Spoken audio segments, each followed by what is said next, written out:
제가 요새 날씨가 이게 폭염이 지속되면서 유럽 사람들 어떻게 살까 참 한번 생각을 해봤습니다. 유럽은 뭐 40도가 넘는다고 하니까 거기다가 에어컨이 없대잖아요. 에어컨 보급률이 뭐 20%, 뭐 5%막 그러더라고요. 그러니까 거기가 이제 원래 평균 온도가 이렇게 뭐 프랑스 같은 데는 여름에도 24도 뭐 그러더라고요. 근데 만약 에어컨 없이 살았는데 이 불볕도에 어떻게 살까 이런 생각이 들어요. 그래서 이제 이런 게 막 더운 데 있다가 시원한 데 들어오면 너무 좋잖아요.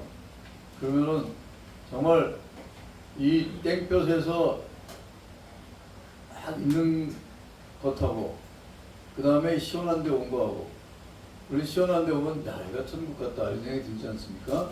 그 다음에 땡볕에 오래 있으면은 근데 지옥 같다. 근데 성경에 이제 예수님이 지옥을 말씀하시면서 불이 꺼지지 않고 영원히 타는 그런 비유를 말씀하셨습니다. 그래서 거기 나사로와 부자의 비유, 누가복음 16장에 나오는 그 비유도 보면은 이 부자가 지옥에서 목이 말라가지고 물 좀 이렇게 손끝에 이렇게 좀 해달라고 이렇게 하잖아요. 저는 이 불의 비유가 그 지옥에서 영원히 고통당하는 것을 우리는 뭐 몸이 없는 영원히 고통당한다. 이거는 좀 말이 안 되잖아요. 영원히 어떻게 고통을 느껴요? 그러니까 육체가 있어야 되는 거 아닙니까? 그러니까 지금 이런 데가 아닌가? 이런 생각을 해보게 됐어요. 그러니까 평균 온도가 40도 되는 데서 물도 없이 고통당하는. 그러니까 지금 우리가 이렇게 느끼는 고통이라든지 혹은 기쁨 이런 것은 우리가 장차 이 땅을 떠나서 이제 죽고 나서 영원히 거하게 될 천국과 지옥에서 막 우리는 이제 뭐 우리 성도님들은 지옥은 뭐 안 가지겠지만 거기서 맛보게 될 영원한 기쁨과 영원한 고통을 맛보는 게 아닌가 이렇게 생각을 할 수가 있습니다. 또 실제로 신학적으로 봤을 때 천국이 이미 이루어졌다. 예수님은 그렇게 말씀하셨어요. 천국이 이미 너희 가운데 있다. 이렇게 너희 가운데라는 것은 어망형으로 어망형 너희 가운데 이렇게 말씀하셨기 때문에 천국이 이미 이루어졌지만 그러나 아직 완성이 되지 않은 상태입니다. 그래서 완성이 되지 않은 상태이기 때문에 여기 항상 이렇게 뭐 재앙이 있고 질병이 있고 고통이 있고 이런 것이죠. 그래서 실제로 우리는 살아가면서 지옥이라는 말을 쓰잖아요. 뭐 지하철을 뭐 지옥철이라 한다든지 뭐 교통지옥 이런 말 쓰잖아요. 교통지옥 매일의 삶이 뭐 지옥 같다. 가족 간에 심한 갈등을 겪을 때 그런 말을 쓰기도 합니다. 그것은 진짜로 영원히 고통받을 그 지옥의 실제적인 모습들이 나타나는 게 아닌가. 그러면 우리는 하나님 나라 백성, 천국 백성입니다. 여러분들은 자신이 천국 백성이라고 믿으세요? 네? 나는 천국 백성이다 이렇게 생각하세요? 대답을 안 하셔도 괜찮아요. 뭐 속으로만 생각을 하시고 나는 천국 백성이다. 맞잖아요. 하나님의 자녀가 됐으면 천국 백성이에요. 천국 백성이기 때문에 그럼 천국 백성이 천국 백성처럼 살아야 되는 것이 예수님의 말씀입니다. 천국 백성이니까 너는 천국 백성처럼 살아라 라면서 가르쳐 주신 것이 산상수훈이에요. 그런데 그렇게 살지 못하잖아요. 많은 성도들이. 그래서 오늘 이 산상수훈에 대해서 좀 말씀을 드리려고 합니다. 사실 그러면은 우리가 천국 백성이면은 천국 백성처럼 살아야 되는데 이제 누구는 이렇게 물어볼 수 있어요. 아니 이거는 너무나 이상적이라서 과연 이 세상에서 이런 천국 백성답게 사는 그런 공동체가 존재할 수 있습니까? 라고 물어본다면은 여러분 어떻게 대답하십니까? 성경에 그런 공동체가 있어요 없어요? 있잖아요. 초대교회가 있어요. 초대교회. 사도행전 2장 같은 데 보면 초대교회 성도들은 그 초대교회 성도들이 모인 공동체 속에서는 정말 천국처럼 살았어요. 서로 자기 재산을 누가 뭐라 하지는 않는데 막 혼납하고 내놓고 서로 신분의 차이가 있건 없건 그런 것 상관하지 않고 서로 형제 자매 이렇게 사는 거죠. 오늘 복음이 들어가는 것에 그런 일이 있습니다. 조선시대 때도 그런 일이 있었어요. 조선 말기에 양반하고 그 양반의 종이 같이 교회를 다니는데 종이 먼저 장로가 돼. 그러면은 그 양반이 생각할 때는 저놈이 내 종인데 이렇게 생각할 수 있잖아요. 그런데 그렇게 생각하지 않고 장로의 권위를 인정해주고, 또 장로도 자기가 장로됐다고 자기 주인을 막 함부로 대하고 이러지는 않았어요. 참 아름다운 미화들이 있습니다. 그런 것이 천국인 거예요. 비록 영원한 나라는 아니지만 이 지상에서 그 천국이 이루어지는 삶을 우리가 실제로 경험하고 살아가는, 야 여기가 천국이구나 이렇게 살아가는, 그것이 예수님이 우리한테 하시는 말씀인 겁니다. 그래서 예수님이 너희는 이렇게 살아라 라고 가르쳐 주신 것이 바로 산상수훈입니다. 왜 산상수훈이냐? 마태복음 5장부터 7장은 이제 산상수훈이라고 그러는데, 왜 산상수훈이냐? 여기 보면 예수님이 5장 1절에 보면 산에 올라가셨다고 했죠. 산에. 이 산은 갈릴리의 한 야산이에요. 그러니까 이름 없는 산이에요. 이 야산의 이름을 뭐 아람어로 이렇게 얘기하는데 뭐 몰라도 돼요. 그러니까 이 야산. 그런데 누가복음에 보면은 예수님이 비슷한 말씀을 평지에서 하십니다. 그래서 누가복음에 나오는 것은 평지설교, 마태복음에 나오는 것은 산상수훈 이렇게 얘기합니다. 이 말은 뭐냐면은 예수님이 이 말씀을 한 번 말씀하시고 끝인 게 아니라는 거예요. 굉장히 중요한 말씀이기 때문에 여기서도 말씀하시고 저기서도 말씀하시고, 최소한 우리가 마태복음에도 나오고 누가복음에도 나오니까 최소한 2번 이상은 말씀하셨다 이렇게 얘기해야 됩니다. 근데 예수님이 이 말씀을 이렇게 하시는 이유는 이게 바로 천국 백성이 살아가야 할 삶의 지침인 거예요. 천국 백성은 이렇게 살아라. 그래서 이 말씀은 누구에게 하신 거냐면은 바로 제자들에게 하신 겁니다. 제자들. 그러면은 제자들이 누굽니까? 보통 제자들 그러면 우리는 예수님의 12제자를 생각하시는데, 12제자는 예수님의 제자들 중에서 특별히 선택된 사람들입니다. 사도라고 부르는. 또 70명의 제자가 있잖아요. 70명. 70명보다 더 많은 한 500명도 있고, 제자는 내가 예수님을 따르겠다라고 결심한 사람들이에요. 예수님의 말씀대로 살겠다고 결심한 사람. 어떤 사람들은 이렇게 생각한 사람이 있습니다. 아유, 나는 제자가 될 정도의 그런 수준, 믿음은 없으니까 그냥 무리처럼 살겠다. 무리는 예수님을 이렇게 따라다니긴 했지만 제자처럼 살지는 않은 사람입니다. 그런데 대단히 잘못된 생각입니다. 무리는 쉽게 말하면 불신자예요. 불신자. 무리가 신자가 아닙니다. 무리는 예수님을 따라는 다니지만 예수님이 따라다니면서 예수님이 하신 일도 보기도 해요. 기적도 보고, 오병이어 가서 준 떡도 얻어먹고. 그런데 내가 예수님의 이 가르친 대로 살겠다라고 하는 마음이 없는 사람들이에요. 이런 사람들은 불신자입니다. 혹시 여러분들이 성경 읽으면서 제자의 삶은 너무 힘들고 피곤하고 어떻게 이렇게 살아? 그러니까 나는 그냥 무리처럼 예수님 따라다니면서 주는 오병이어 떡이나 먹고 예수님이 병 고쳐주시는 그런 은혜 혜택만 받겠다라고 생각하시는 분 있으면은 오늘 이 순간부터 그런 생각을 버리셔야 됩니다.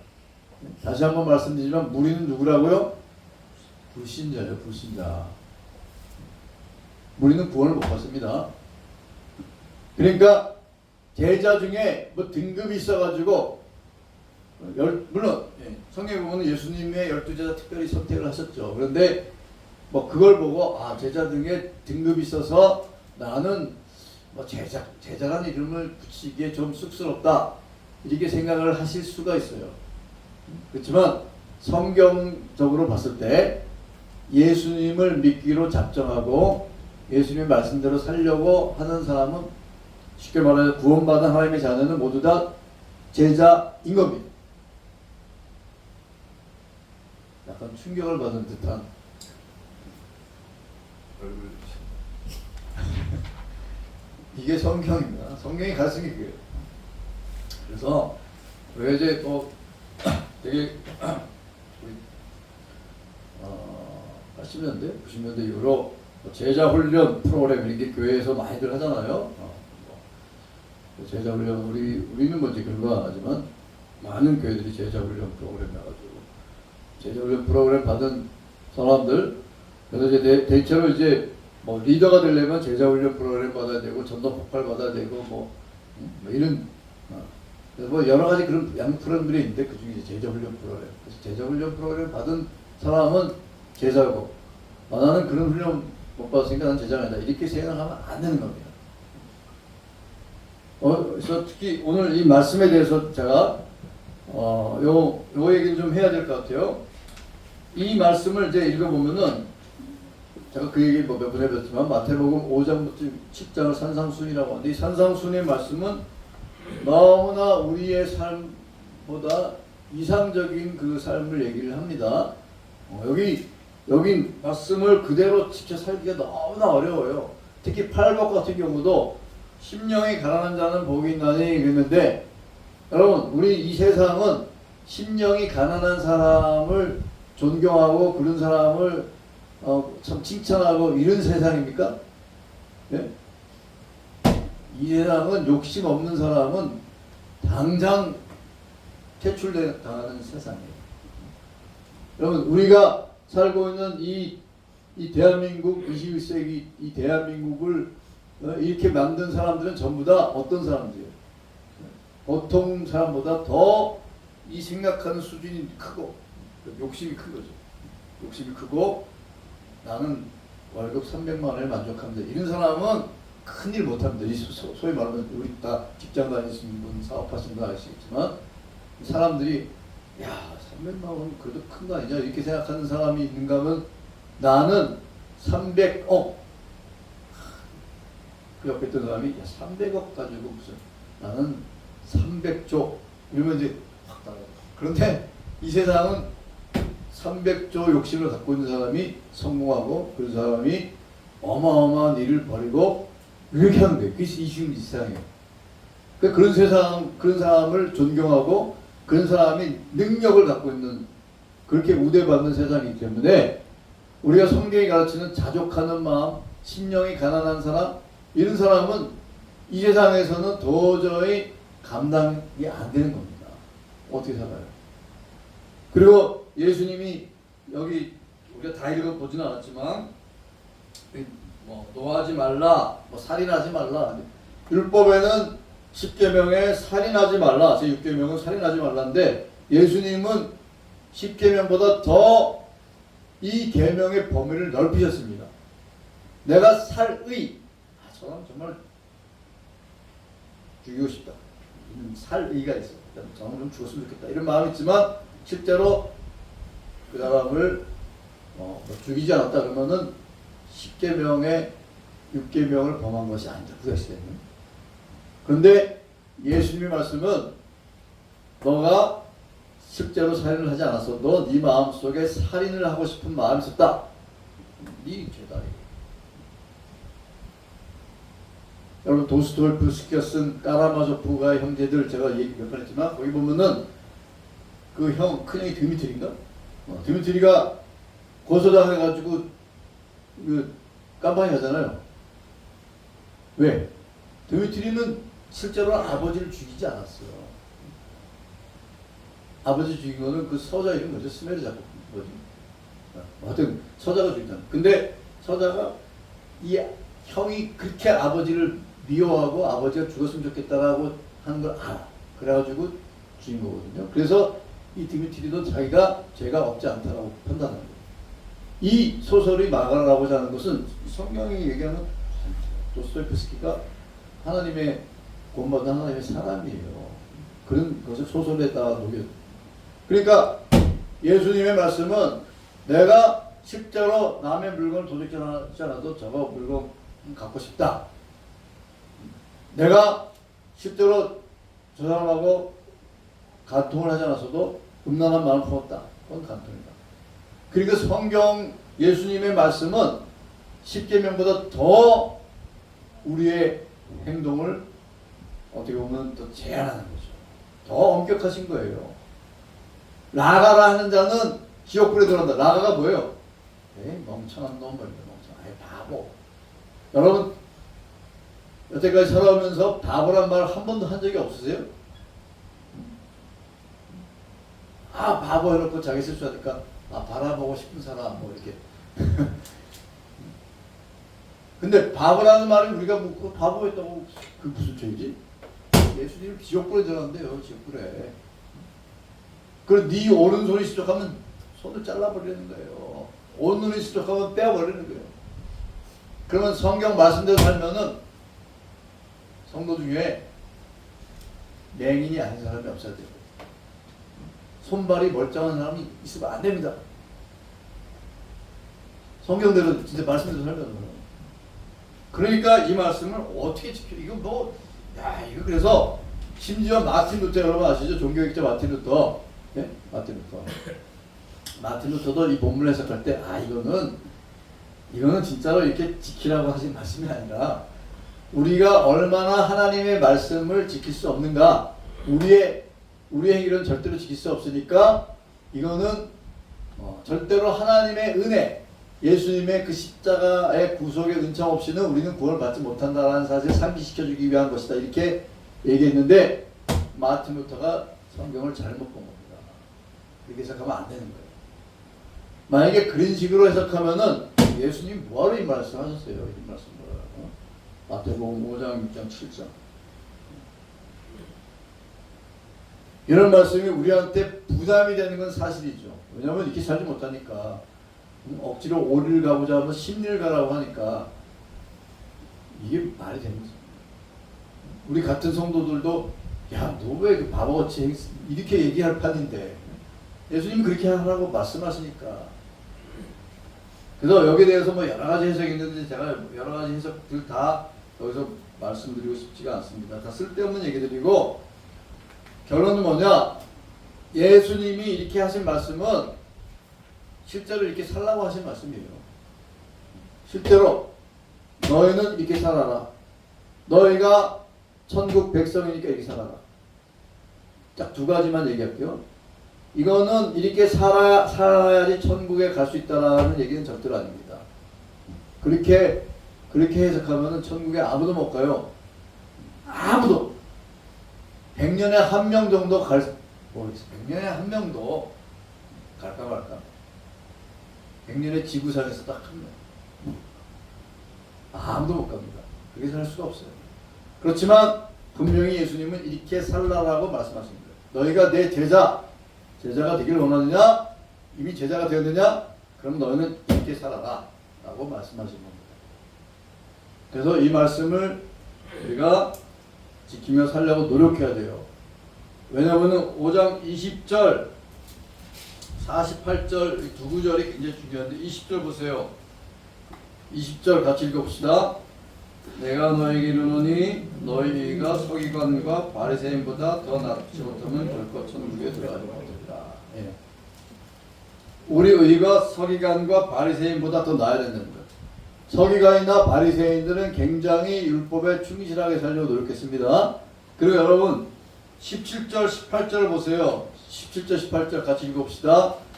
내가 율법이나 선지자를 폐하러 온 줄로 생각하지 말라. 폐하러 온 것이 아니요 완전하게 하려 합니다. 진실로 너희에게 이르노니 선지가 없어지거니는 율법의 1.1획도 결코 없어지지 아니하고 다 이르리라. 율법은 모세오경, 선지자는 선지서. 그러니까 구약 성경이 얘기하는 거예요. 하나님의 말씀.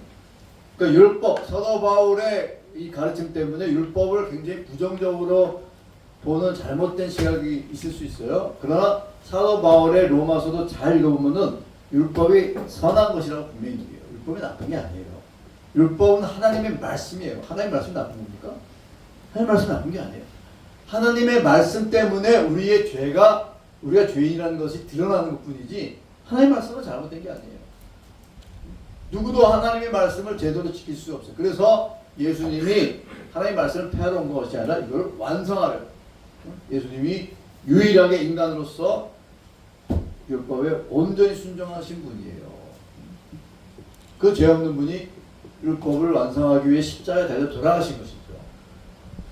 그렇기 때문에 율법이 나쁜 게 아닙니다. 율법은 하나님의 말씀입니다. 율법을 지켜야 됩니다. 그런데 우리 의가 어떻게 서기관과 바리새인보다 더 낫지 못하면 천국에 들어가지 못한다.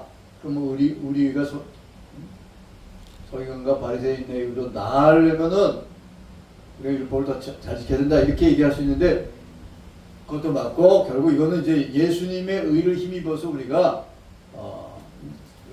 서기관과 바리새인보다 낫다고 얘기할 수 있죠. 근데 더 중요한 것은 48절입니다. 그러므로 하늘에 계신 너희 아버지의 온전하심 같이 너희도 온전하라. 이 말씀이 굉장히 중요한 말씀이에요. 여러분 온전하라 이 말씀은 이 온전하라에 해당하는 히브리어는 구약의 탐임이라는 단어인데 창세기 6장에 노아는 완전한 자다 이렇게 나오죠. 노아는 온전한 자다. 그 같은 말.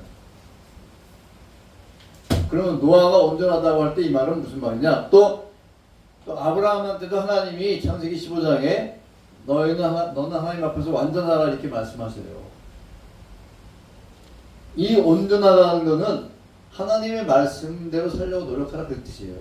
하나님의 말씀. 그래서 구약에서 온전한 자라는 말은 하나님의 말씀대로 살려고 하는 사람은 온전하다 이렇게 얘기하는 겁니다. 그러면 예수님이 이 48절에 그러므로 하늘에 계신 너희 아버지의 온전하신 같이 너희도 온전하라 라고 말씀하실 때 이 말씀은 그냥 하신 말씀이 아니에요. 지킬 수도 없는 말씀을 하신 게 아닙니다. 이 말씀은 진짜 그렇게 하라는 것입니다. 자, 여러분 근심 어린 얼굴을 이렇게 딱 하지 마시고 같이 읽어봅시다. 시작. 그러므로 하늘에 계신 너희 아버지의 온전하신 같이 너희도 온전하라. 이게 목소리가 적습니까? 다시 한번 읽어봅시다. 그러므로 하늘에 계신 너희 아버지의 온전하신 같이 너희도 온전하라. 예. 이 말씀은 그냥 예수님이 그냥 하신 말씀이 아닙니다. 분명히 예수님의 명령이에요. 누구한테? 누구한테 하신 말씀입니까? 하나님의 자녀. 나한테. 자, 빨리 자기를 가르쳐 나한테 하신 말씀입니다. 빨리 얘기해서 나한테. 네. 나한테 하신 말씀입니다. 네? 이거 누구 다른 사람한테 한 얘기다. 이거는 목사님 정도 돼야지 이렇게 생각하면 안 해내니까요. 누구한테 하신 말씀이라고요? 내가 하나님의 백성이라고. 내가 하나님의 백성 아니면 상관없어. 나는 그냥 이렇게 살다 지옥 갈래. 그러면 마음대로 하세요. 근데 그럴 분은 없잖아요. 얼마나 바빴었어. 하나님의 백성한테 하신 말씀입니다.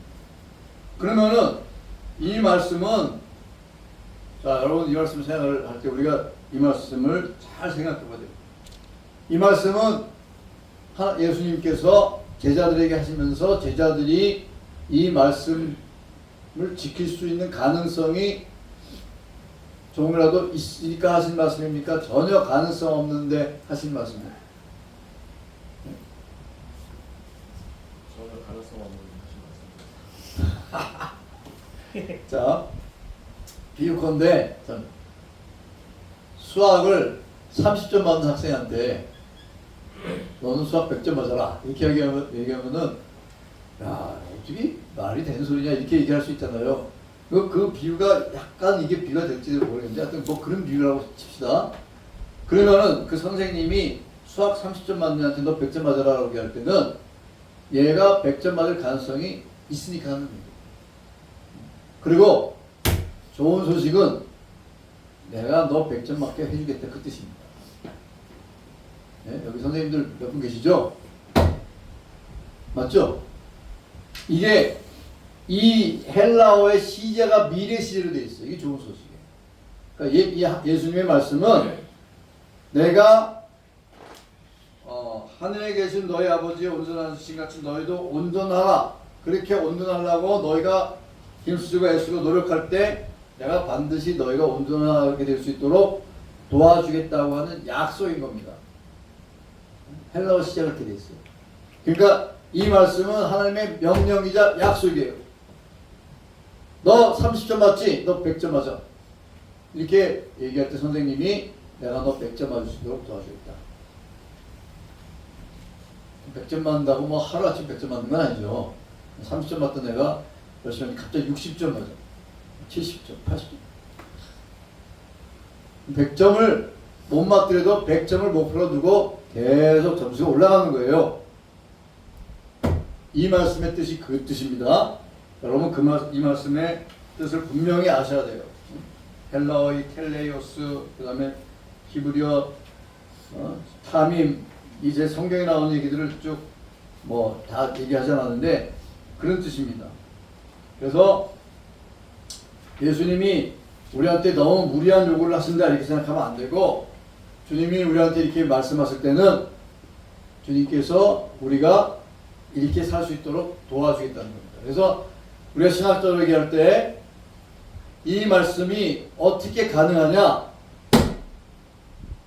우리는 하나님의 백성이 구원받을 때 성령의 거듭나게 하시는 역사가 있죠.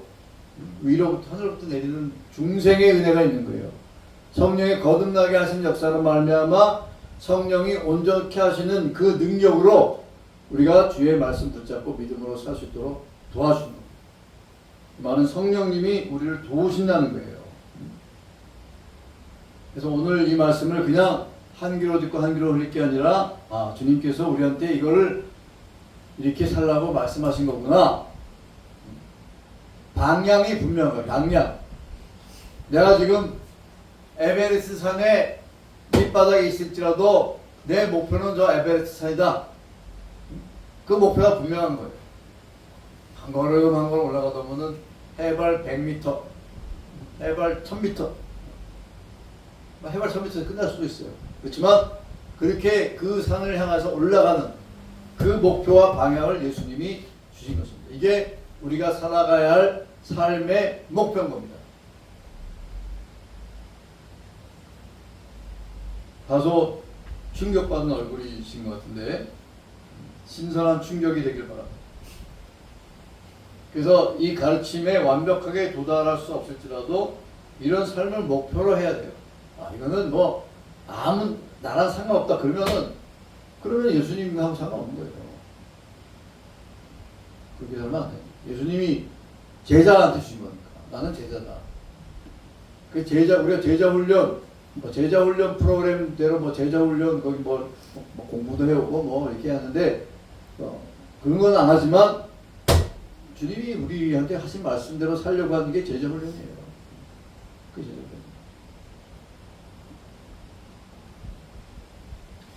로마하고 마치겠습니다. 여러분 마하트마 간디라고 들어보셨죠? 마하트마 라는 말이 위대한 영혼이라는 뜻이에요. 산스크리트.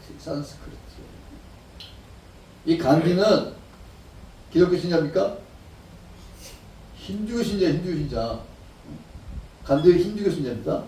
그런데 이 간디가 예수님의 산상수훈을 읽고 이거 좋네. 이거 굉장히 좋네. 그래가지고 자기가 정치 철학을 예수님의 이 산상수훈에서 힌트를 얻어가지고 비폭력 운동으로 영국으로부터 독립을 이끌었잖아요.